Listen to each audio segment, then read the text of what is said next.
toi, 7 victoires, 2 défaites, au-dessus, ça fait 9 combats.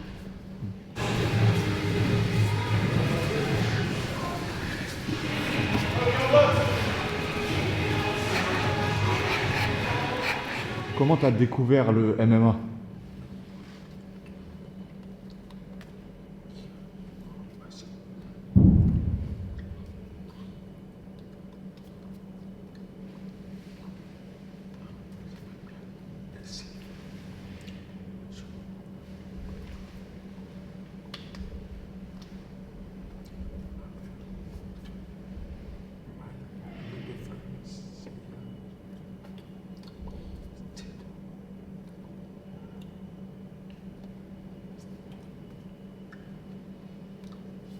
Voilà.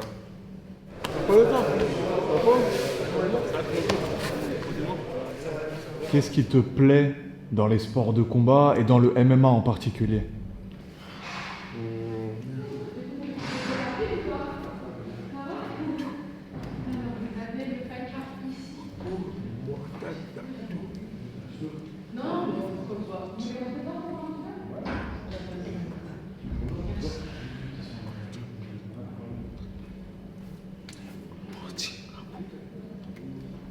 Voilà.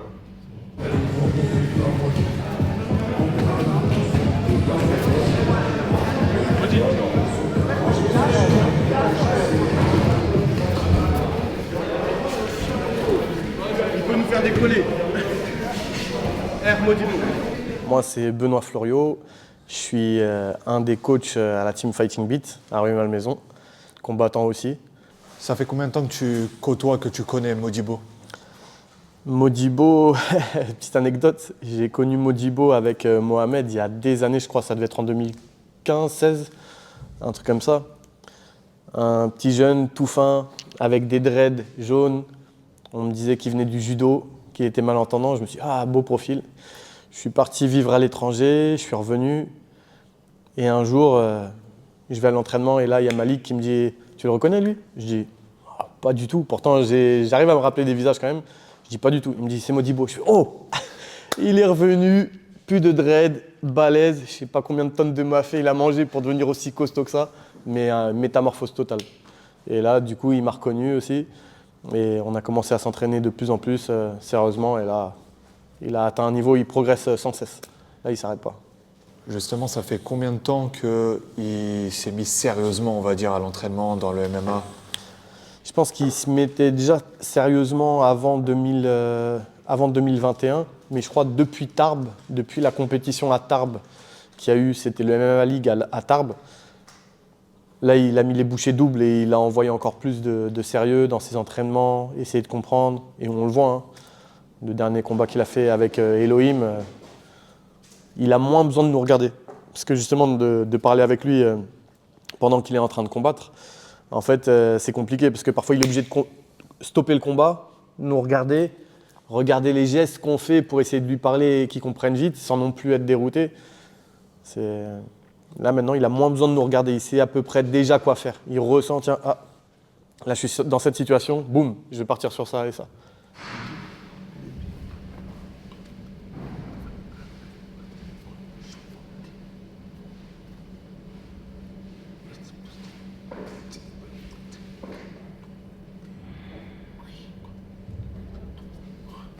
B.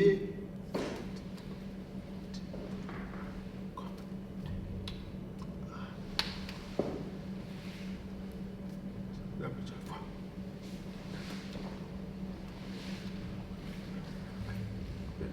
Non, mais.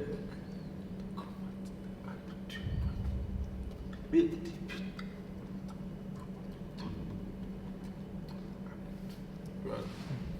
Là. Boum. Et je lâche ça. Ok. Essayez de le faire. Pas de questions? Vous faites ça 3 fois chacun. Et comme ça, vous n'êtes pas trop visé. Et on change. 3, 2, 1, let's go.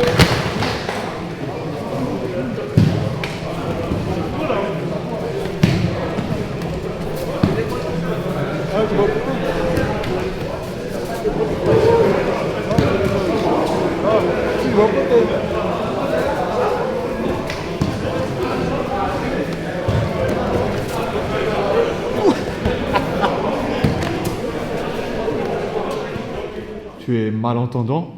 Tu l'es depuis la naissance ou tu l'es devenu? Moi, je m'adore depuis petit. Au début, c'est toujours comme on va dire, entendant. C'est habitué. Moi, je ne passe pas en haut d'amener. Moi, c'est d'habiller avec les entendants. Voilà, c'est ça. Moi, j'adore le sport aussi. Ça, c'est. Après, j'ai habitué. C'est ça.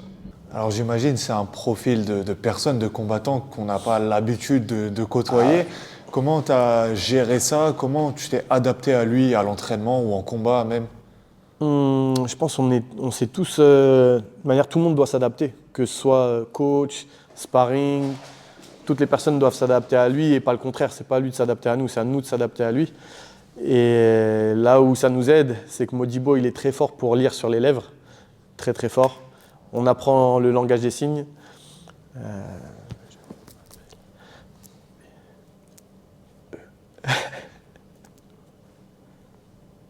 Je m'appelle Benoît. Et voilà, on apprend le langage des signes. Et c'est une famille. C'est une famille. On est soudés, on essaie d'apprendre le langage des signes. Il lit sur nos lèvres. Franchement, tout se passe bien. C'est juste que parfois, on ne peut pas dire hey, « stop !» Non, on est obligé de le toucher pour qu'il stoppe, parce qu'au loin, il ne pourra pas nous entendre. Donc très rapidement, on doit être proche de lui quand même pour qu'il sente nos mains et se dire « Tiens, il y a peut-être un danger à côté » ou « Attention, tu fais quelque chose de mal et il va peut-être falloir modifier quelque chose. » C'est juste ça. La question que moi, je me pose, quand tu combats en MMA, pendant le round, comment tu fais? Parce que est-ce que tu n'entends pas le coach qui te donne les consignes? Comment tu fais en fait?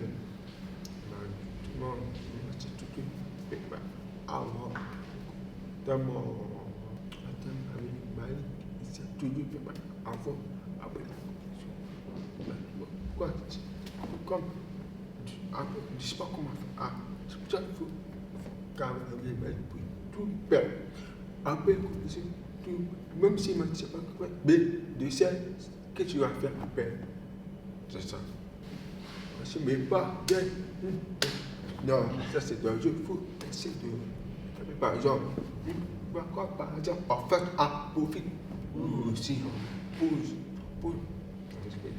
Attends, après, quand tu commences à combattre, tu peux faire oui. C'est tout.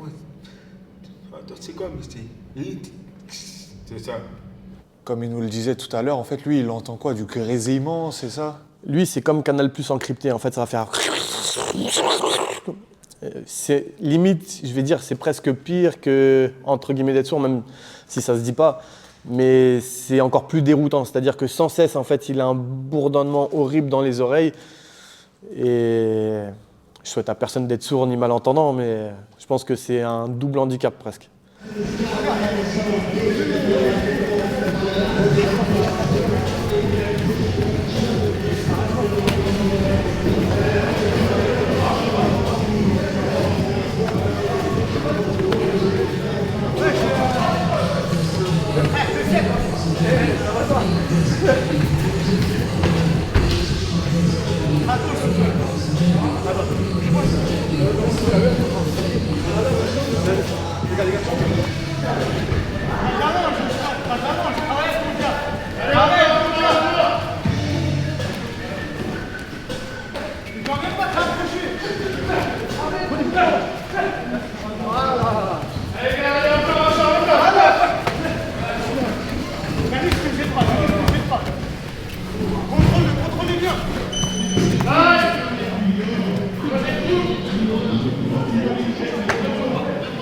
Quelle est ta force, tu penses, aujourd'hui dans la cage? Est-ce que ça peut être technique, genre debout, au sol, ça peut être mental? C'est quoi ta force, tu penses? Déjà,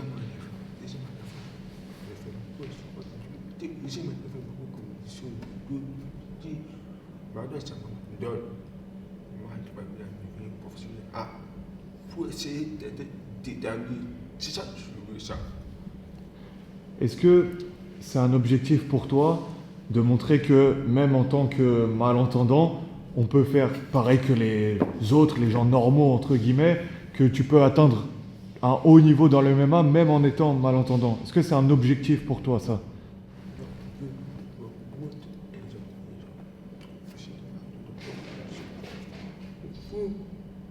Pourquoi il y a des choses trop familles. Tu vois pas ça. Mais de les choses, les jamais réussi un jour ou autre. Non, tout est possible. Tout est possible.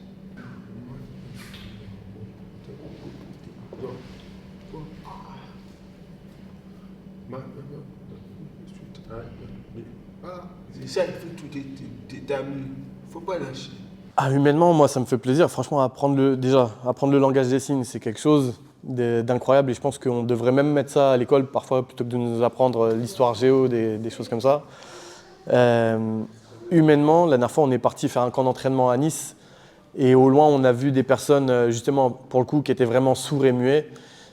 Et du coup, de moi-même, je suis allé les voir, j'ai commencé à parler, on a créé un petit groupe, c'était sympa, franchement, c'était top. Et même eux, ils étaient étrangement surpris de voir des gens qui n'étaient pas malentendants ou pas sourds parler avec eux.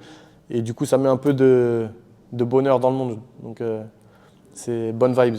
Modibo, il a une force mentale incroyable. Il a vraiment une force naturelle qui est vraiment balèze. On est dans la même catégorie. C'est limite s'il va pas pouvoir me lever à un bras et pourtant je suis pas gringalet quand même, tu vois. Mais il aura plus de force que moi alors qu'on est à peu près le même gabarit, tu vois.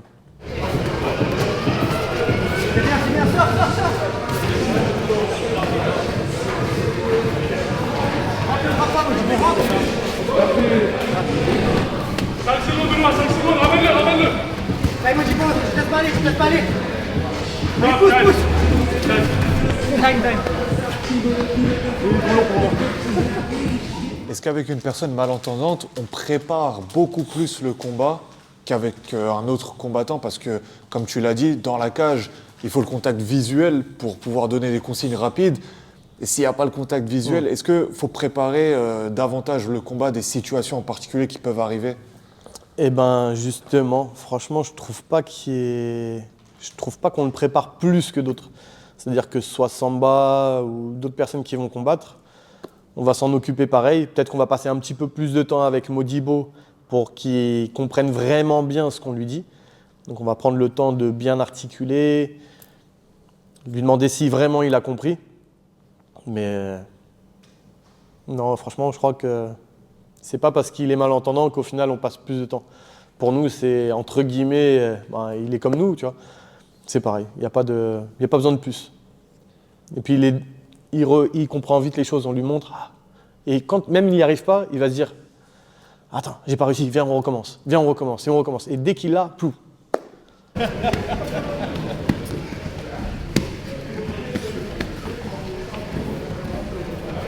Parle-nous un petit peu de Modibo, ça fait combien de temps que tu le connais? Modibo, je le connais depuis que j'ai commencé, depuis bientôt 9 ans.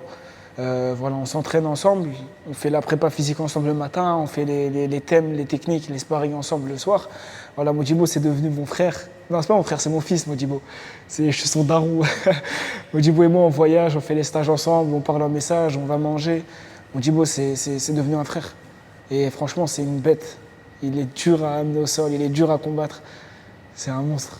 Modibo, sa particularité, c'est qu'il est malentendant depuis la naissance. Donc quand on parle avec lui, c'est compliqué. En plein cours, il n'entend rien. Tu vas l'appeler, il ne va rien entendre. Parce qu'il a les oreilles en feu.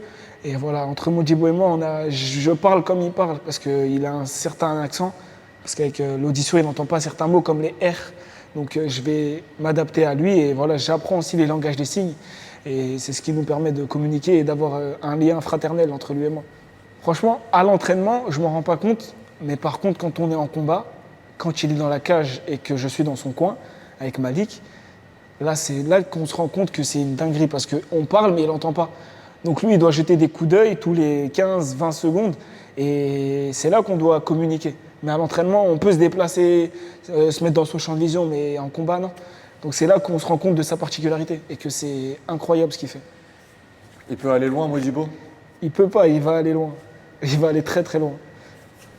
Est-ce que c'est un objectif pour vous, ou en tout cas, ça représente quelque chose d'amener une personne malentendante à un très haut niveau de MMA, ce qui, je pense, n'a jamais été vraiment fait, ou bien vraiment vous le considérez comme une personne, entre guillemets, normale, et puis voilà. Là, tu me poses la question, et c'est vrai qu'en fait, je ne m'en rendais pas compte. Parce que pour moi, c'est quelqu'un de normal, il est comme nous.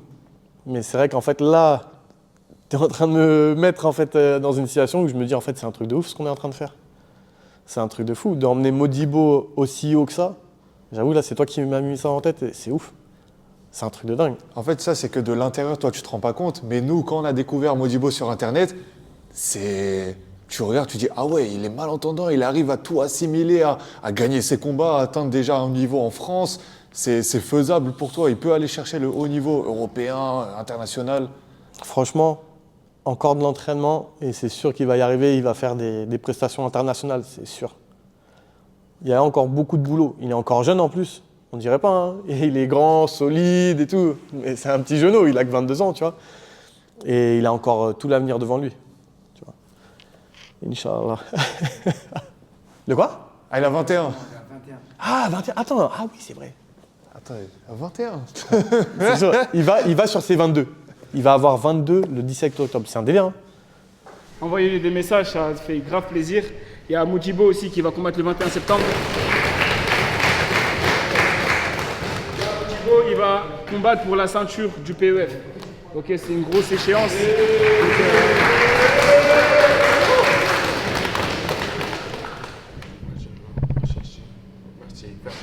Donc, Tu connais ton prochain adversaire? Les choses qui vont boxer, après le reste, c'était tout. Mais moi, je passe, je fais plus quelque chose connu. C'est ça. Il va combattre pour la ceinture du PEF le 21 Le 21 septembre, il va prochain. combattre, ouais. Ça représente quoi pour vous, votre équipe? Est-ce que c'est un accomplissement déjà de l'avoir amené là? Ah, déjà, ça fait plaisir, ouais. Le head coach Malik, là, franchement, il doit être fier, tout autant que moi je suis fier, en tout cas, c'est sûr. De voir Modibo arriver, prendre une ceinture dans une organisation, en plus le PEF qui a bien monté, c'est pas rien. Surtout qu'il va prendre, c'est Ouari, je crois. Ahmed Ouari. Ahmed Ouari, ouais. Il va prendre Ahmed Ouari comme combattant, qui avait affronté 2 fois Owen Jason. Et Modibo, il avait combattu avec Owen. Il avait perdu malheureusement, mais il avait donné du fil à retordre à Owen. Même là, je pense qu'il va filer un bon coup de fer à Ouari, ça va être compliqué. Ça va être très compliqué. Justement, qu'est-ce qu'on peut attendre de lui, tu penses? Qui choque les gens. Qui choque les gens et qui se disent « Ah ouais, il a un sacré judo. » Il a un sacré judo parce que son judo, il le met vraiment à profit quand il combat. Il est difficile à emmener au sol. Si une personne emmène Modibo au sol, pour moi, c'est quelqu'un qui... Il a déjà atteint un très bon niveau. Déjà, ça c'est le premier statut. Bah, après, moi, je prends tout le statut. Il va être méchant, c'est tout. Ce gars, tu prends la statut et rentre à la maison. Enfin.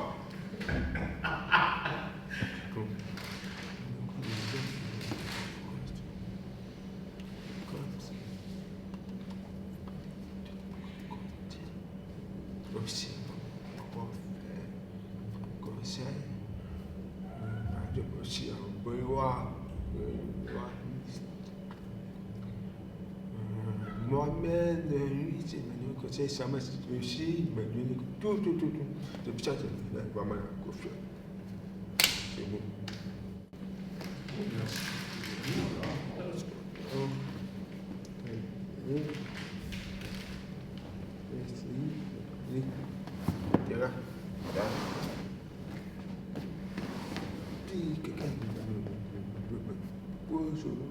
Il n'y a pas de question. Merci beaucoup. Moi, je vais remercier toutes les personnes qui suivent la team Fighting Beat, qui nous donnent de la force à Malik, à moi, à tous les autres, à Samba, toutes les personnes qui follow et donnent de la force à Modibo aussi. Parce que c'est vrai que quand on est combattant, c'est important d'avoir aussi des followers sur Internet. On se rend compte qu'il ne suffit pas que d'être fort, d'avoir quelque chose d'atypique. Il faut aussi avoir les followers sur Internet pour mieux vendre. Donc si on peut avoir des personnes qui follow un peu plus Modibo pour le projeter encore plus au devant de la scène, ça serait top. Et rendez-vous le 21 septembre contre Wari au PEF. Le 21 septembre, ça va être quelque chose. Ça va péter, péter, vous entendez? Vous allez fuir.